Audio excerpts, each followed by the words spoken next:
Get ready to grow. Thank you for joining us. Here in tonight's show, we have a lot to talk about. First of all, some of the impacts of the market prices, why they're going the way they are. Also, we'll feature the Farm Family of the Month and find out how gardening is actually helping teach the younger kids about agriculture. First, after this last year of one of the most devastating droughts since the 1950s, farmers in the area are actually looking forward to planting this year's crop. The USDA released its first estimate of the 2013 crop size in its spring planting report. Farmers planted 97.2 million acres of corn last year, the most since 1937. Some analysts are expecting corn prices at around 97.5 million acres this year.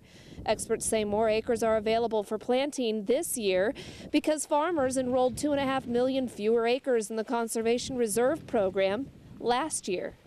And here in Nebraska corn farmers are expected to plant slightly fewer acres. Looks like 9.9 million acres of corn will be planted in the state.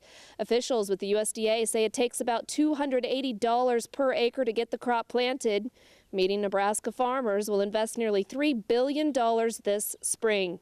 Historically in our state, farmers begin planting in mid-April and wrap up sometime in May. However, this year, below normal temps and lingering drought may delay the start of the planting season.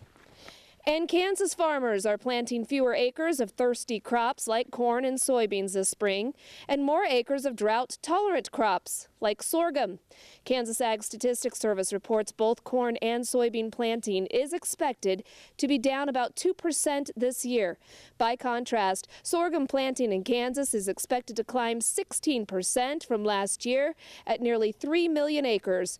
Winter wheat accounts for the vast majority of Kansas farm acreage, with 9.3 million acres planted last fall, down 2% from 2011. Farmers continue to fight taxes in Nebraska, even after the governor killed his proposal. One bill would exempt agricultural repairs and parts from sales tax. Senator Tom Henson of North Platte made it his priority bill. It's a surprise to Senator Annette Dubas, and she's the one who wrote the bill.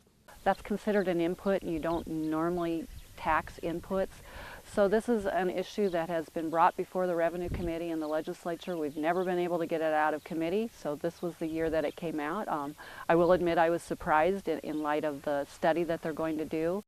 The governor wanted farmers to pay sales tax on items that are currently exempt, but he agreed to pull his bill and give senators time to study the issue, which is why Senator Dubas is surprised to see that her colleagues want to create this new exemption. The USDA will be conducting a labor survey later on this month at Nebraska farms and ranches. Officials say the data will let state and federal policymakers establish labor policies that help ensure farmers can get enough hired help. The data also will help establish minimum wages for ag workers, administer farm labor recruitment and placement programs, and even help lawmakers adjust labor policies. The survey results will be released in May. There's an effort being made to reach out to those smaller operations. It's a microloan program for up to $35,000. The Farm Service Agency says this is an answer to many problems that smaller farmers deal with. Basically still has all the eligibility, pretty much all the eligibility requirements of our old operating loan program, but it does relax some of the restrictions against what we used to call hobby farms. With this program, we would be able to help out small operations that raise at least $1,000 in farm products, whether it's livestock, garden crops, things like that. So Some niche operations maybe. Some niche operations is kind of targeted to those small operations that might be selling produce at your farmer's market. Right. If they have contracts with the local grocery store to provide some produce, things like that. And this is something that can keep them going, don't you think? Yeah, because this group of people, they're generally underserved. These are small loans. The banks usually won't make loans that small. Some will, but folks that have been financing their operation in the past on credit cards, things like that, we're wanting them to get away from that. And maybe utilize this program a little bit. This is a brand new program that just started back in January, so there is no specific deadline. However, if you do have questions, contact your local FSA office. Meanwhile, we do have another update on a story we brought to you about a month ago here on NTV's Grow. Hispanic and women farmers and ranchers now have an extended deadline to file discrimination claims. The new deadline is May 1st. For a claim to qualify, the discrimination had to take place between 1981 and 2000. If you are interested in filing a claim, contact your local Farm Service agency.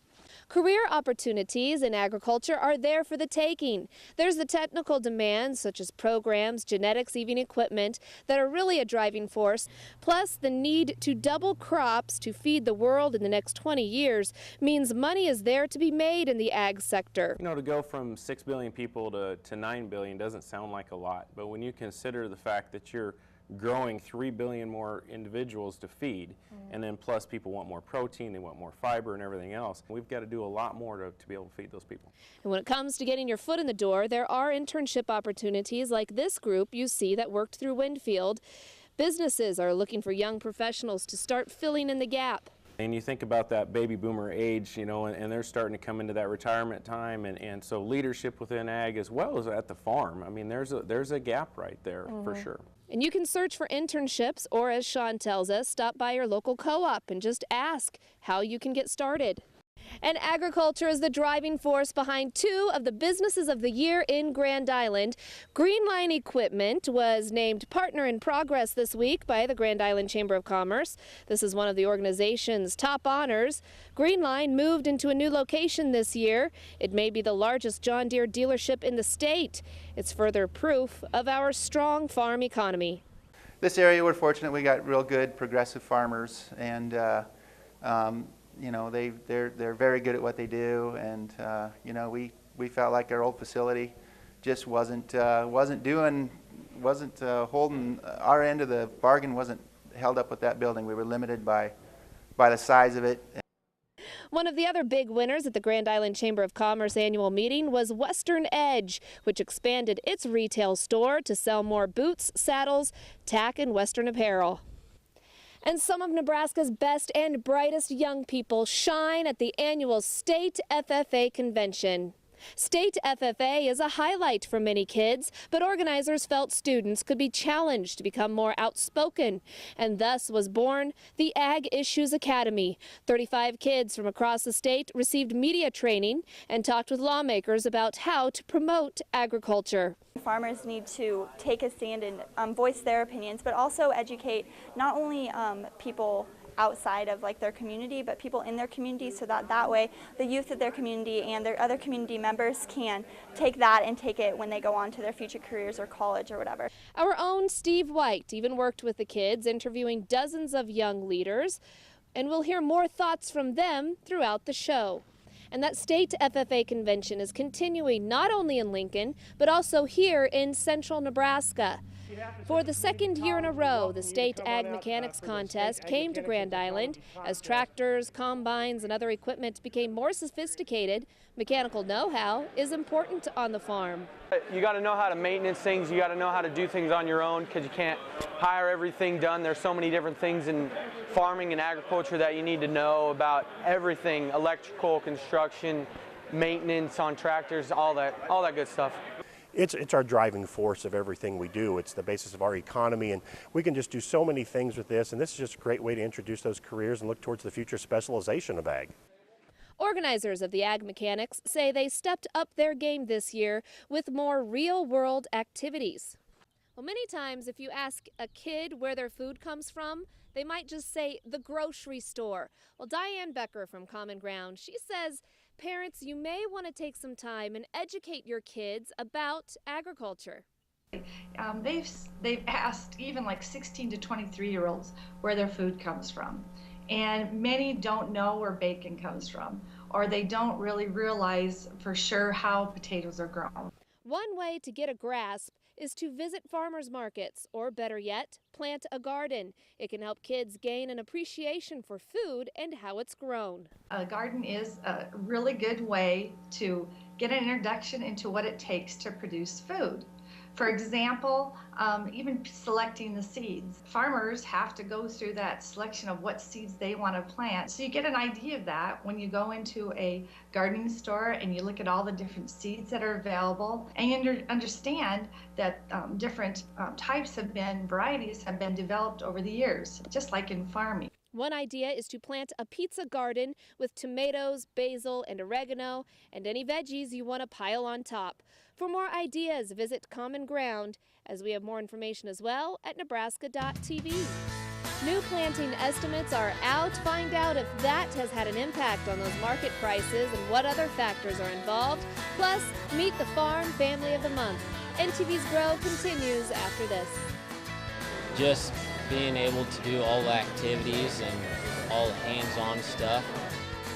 I just love learning about agriculture. I've grown up on a farm all my life, and I just love agriculture in Nebraska. That's what Nebraska's all about, so that's why I love it.